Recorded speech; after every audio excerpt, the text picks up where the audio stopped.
think the president was being cutesy or glib. I think you don't really fool around. First of all, the expulsion of our diplomats is an outrage by Putin. And secondly, we need those diplomats there. Russia is an important place, obviously, and they're our adversary. And for the president to sort of make lightly of it, I think tries to trivialize it, and I really just don't think it's becoming for him to act that way. So when I've heard folks come to the president's defense and say he was being sarcastic when he was answering that question, that's not good enough for you. Well, he was being sarcastic, but the president has to understand he's president now. It's not just a matter of a game, a show on TV, a reality show where you're hired and you're fired. I mean, this is something, every word that he says has meaning, and this is what he doesn't seem to understand. What bothers you more, that he did not take an opportunity to criticize Putin's retaliation? He did not take an opportunity to back up or speak out on behalf of U.S. employees, or that he seemed to endorse something of an incorrect statement that Putin helped him cut some costs? I think all three of those. I think, first of all, the president, when it comes to the State Department, has put in draconian cuts in his budget. Secretary Tillerson seems to be going along with him, cuts of about up to a third. So he seems to downplay diplomacy. You have these people in these high positions because you need diplomacy. Diplomacy helps prevent war.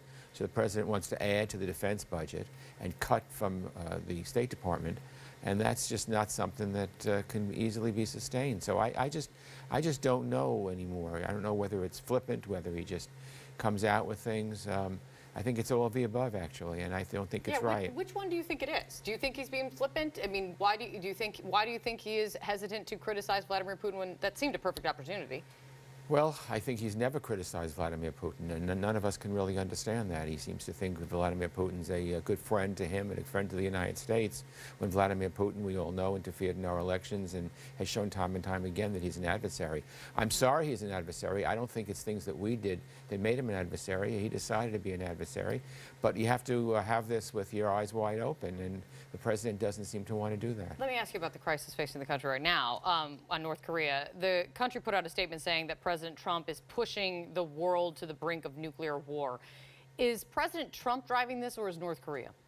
I think both, and you would expect better from the United States. I mean, we're not North Korea, thank God. I've been in North Korea twice, and we wouldn't want to be North Korea, believe me.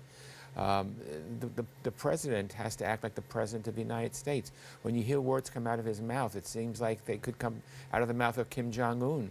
That's not what we want, and so what we need to do is try to tamper down this crisis. We need to use diplomacy, behind the scenes, quiet, the way President Kennedy did during the Cuban Missile Crisis in 1962.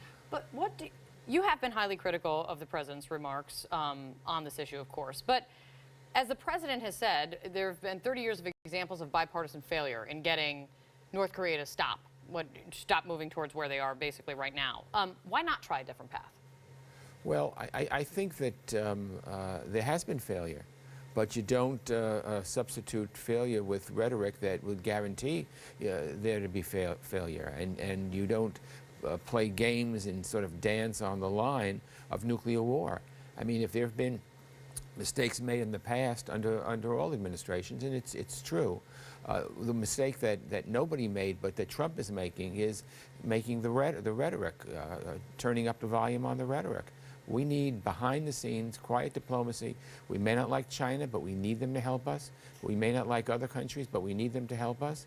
And the rhetoric has to be toned down, not toned up. I think that Trump has made the situation worse by making sort of cutesy remarks about this and then kind of laughing about it. This is no laughing matter. The President of the United States, in my opinion, should know better. Great to see you. Thank you for coming in. I really appreciate Thank you. the time. And watch this all very closely as things change minute by minute.